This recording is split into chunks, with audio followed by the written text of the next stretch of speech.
The other big thing that's against me is the fact that my house was raided by Romanian police, and people talk about me being a people trafficker. And that's a really, really interesting one. It's interesting because I actually kind of think it's a perfect storm. Some of the other things I say about accessible corruption or the fact that I live in Romania, which has a bad reputation, makes people think, so he's a criminal over there and he can get away with it, etc. Let me tell you something about Romania. They have a bad reputation for a few things.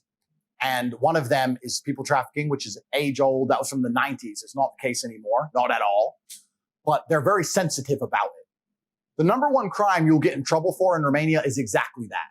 It's the one thing that they're very sensitive about. It's the image of their country. They're not going to allow some guy to make their whole country look bad. It's like going to Dubai and bragging about fucking being a financial criminal or something. Like, no. That makes Dubai look bad. So that's the one thing you'll get in trouble for. I wasn't doing it. What happened was, and I've explained this at length, I was swatted. Loads of people have been swatted. Someone called the police with a fictitious story, a complete false story. We were having a party at our house. There was a bunch of girls there. My brother and I got bored, decided to go to the casino. We don't gamble heavily, but we wanted to go play poker. We went to the casino, left the party unattended. There was like 20 girls there in our PA. So there's only girls in the house. This is all on CCTV. This is the reason I'm not in jail. The girl gets a phone call. It's her boyfriend in America, somewhere in Massachusetts. I saw you on Instagram story. That's Tate's house. The girl, who's from Miami, actually flew over to meet Tristan. She messaged him on Instagram. The girl said, yeah, but I didn't want to be here. I'm trying to leave, and hung up.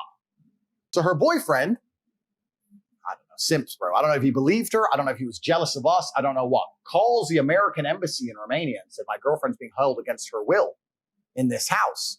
Now, I have absolute respect for the Romanian authorities. I would hate to live in a country where they get a phone call saying a woman is kidnapped and they don't bother to do anything about it. That would be a terrible country to live in. Of course they strapped up. Of course they turned up. They were very, very respectful. They turned up. They were all strapped, but they were very respectful. Andrew, because I'm known in the country.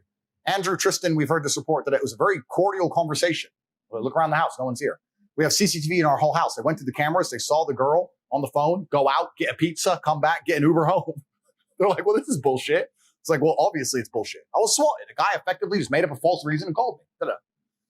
Took us to the police station, do some paperwork. They came to the house initially to search the house at 5. By 8 p.m., we went to the police station, do some paperwork. By 8:45, we were released. That's it. No one talks about that. Tate's house was raided for human trafficking. He's a human trafficker. His house was raided for human trafficking. I have no charges. I'm not on bail. There's no criminal investigation. It's over.